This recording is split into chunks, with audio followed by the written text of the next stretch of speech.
Tillman was a handsome professional football player who walked away from a $3.6 million contract with the Arizona Cardinals to enlist in the U.S. Army after the 9/11 terror attacks.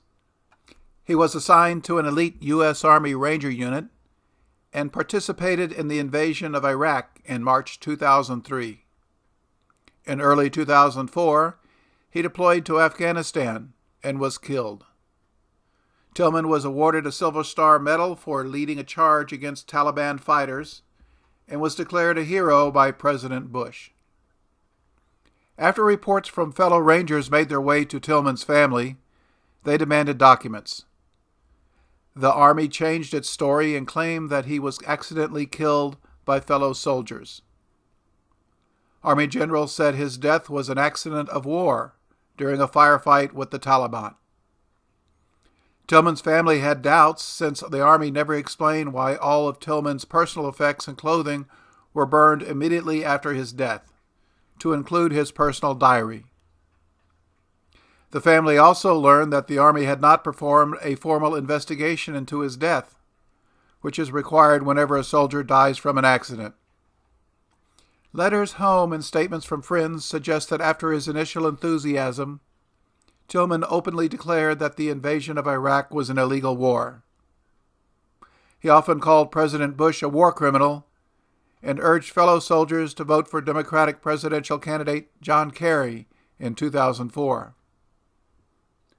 Tillman also complained that the Army made no effort to destroy the vast poppy fields in Afghanistan used to produce heroin. He contacted famous anti-war intellectual Noam Chomsky, and they were due to meet when Tillman returned from Afghanistan. 3 Army doctors in Afghanistan who examined Tillman's body thought he was murdered, since he died from 3 bullet holes to the forehead, which was inconsistent with the explanation of the incident given by Ranger officers. The doctors estimated the shooter would have to be less than 10 yards from Tillman when he fired those 3 bullets. They were upset that Army generals in Afghanistan refused to conduct an investigation, so they took the unusual step of bypassing the chain of command and contacting Army generals in the United States, who also ignored their pleas. The Army finally conducted a formal investigation 2 years after Tillman's death because of pressure from congressmen, but refused to release key details. Files Tillman's family received from the Army were heavily censored, with nearly every page containing blacked-out sections. 1 volume was missing, and most names had been deleted. In 2007, the Army was forced to comply with the Freedom of Information Act request from the Associated Press concerning Tillman's death that revealed more information.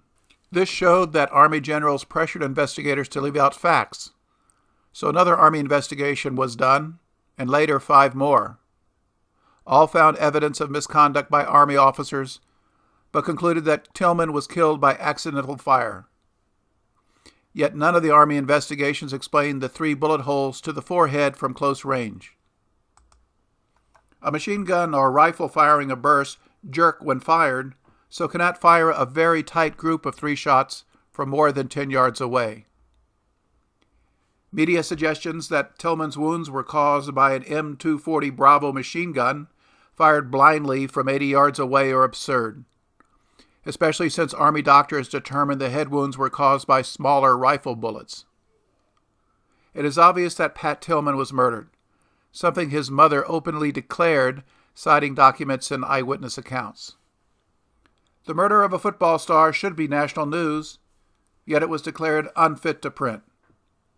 Corporate news only reported on efforts by U.S. Army generals to cover up this incident, and most failed to mention comments by the medical doctors.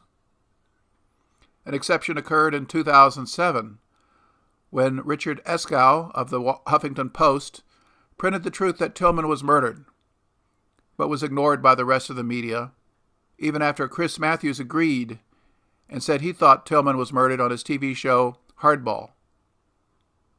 Congress eventually held a hearing, and soldiers who didn't see who shot Tillman were called to testify, but reports from the Army doctors were never mentioned, nor did they appear to testify.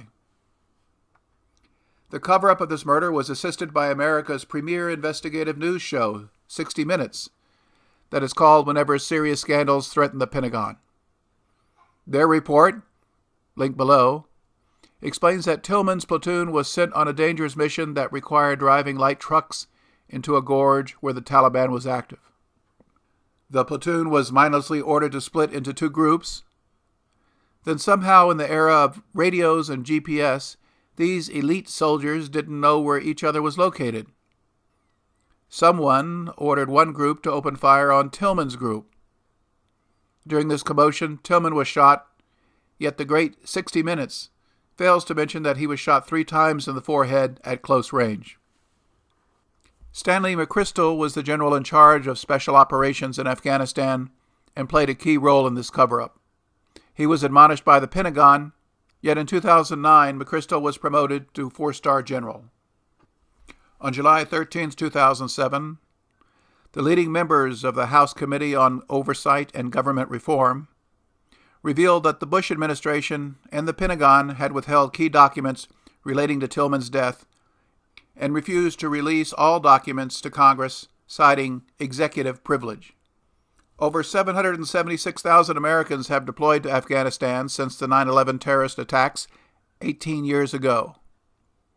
Nearly 2,400 American troops have died, yet none from friendly gunfire, to include Pat Tillman.